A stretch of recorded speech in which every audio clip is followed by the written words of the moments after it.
Union remains by far Pakistan's largest export destination.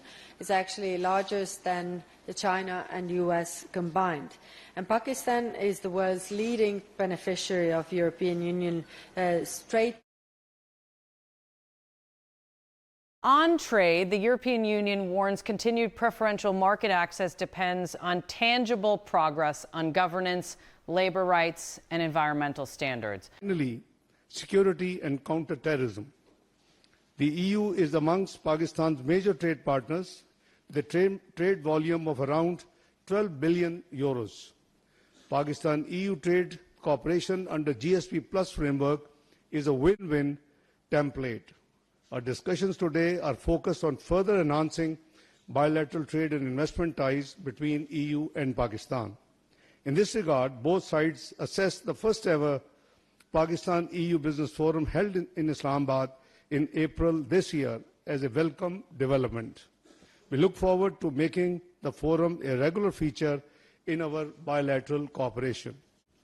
We also held an in-depth exchange of views on regional and global issues, including the US-Iran conflict, security situation in South Asia, Afghanistan, Europe, and the Middle East. I thanked Her Excellency for EU's appreciation and supportive role for Pakistan's mediation efforts in the US-Iran conflict.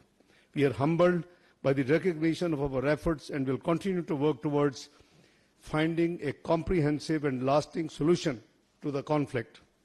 Beyond trade, talks will push deeper cooperation on climate resilience, digital links, clean energy and mobility to strengthen people-to-people ties. Further, I shared that the Pakistan position on the Indus Water Treaty stands vindicated after the Court of Arbitration's supplemented award in the Indus Water Treaty proceedings arising from the Retal hydroelectric plant and the Kishan-Ganga hydroelectric project design disputes. The award affirms Pakistan's central position that the treaty places substantive limits on India's water security issues and terrorism, including the presence of Fitna Khawarij and Fitna Hindustan elements on Afghan soil. Their continued attacks against Pakistan remain our top concern. I emphasized the need for strengthening multilateralism and consistent adherence to the fundamental principles of the UN Charter and to address the existing and emerging international challenges in an effective and credible manner. Her Excellency Kaja Kallas' visit is a significant milestone in Pakistan-EU bilateral relations, and today we reaffirm our resolve to transform these relations into a comprehensive and mutually beneficial partnership. Her Excellency, let me reiterate that Pakistan is a major regional power and an important partner for the European Union. Today, in our strategic dialogue, we reaffirmed our shared commitment to strengthening EU-Pakistan ties even further. On trade in particular, there is already a strong momentum. The European Union remains by far Pakistan's largest export destination. It's actually larger than China and US combined. And Pakistan is the world's leading beneficiary of European Union trade preferences, the GSP Plus.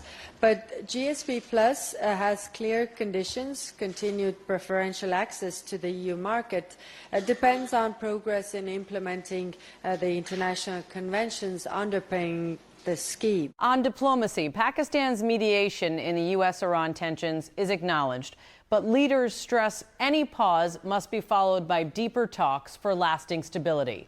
This includes good governance, environmental protection, and particularly labor and human rights. We look to Pakistan to demonstrate tangible progress on these issues. Beyond trade, we are deepening cooperation on a wide range of issues, including climate resilience, digital infrastructure, clean energy, migration, and mobility. People-to-people links are also an important part of our partnership. I'm also impressed that Pakistan tops the EU's global Erasmus Mundus scholarship rankings again, the 5th year in a row. The Deputy Prime Minister and I today exchanged. Pakistan has been the main mediator between the United States and Iran.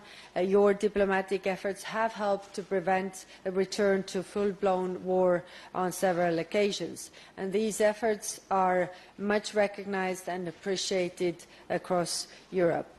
With your support, there is now a tenuous diplomatic opening to extend the ceasefire and reopen the Strait of Hormuz. Yet any temporary understanding between the US and Iran must be followed by deeper talks about Tehran's nuclear stockpile and other critical issues. Lasting stability will require more encompassing solutions.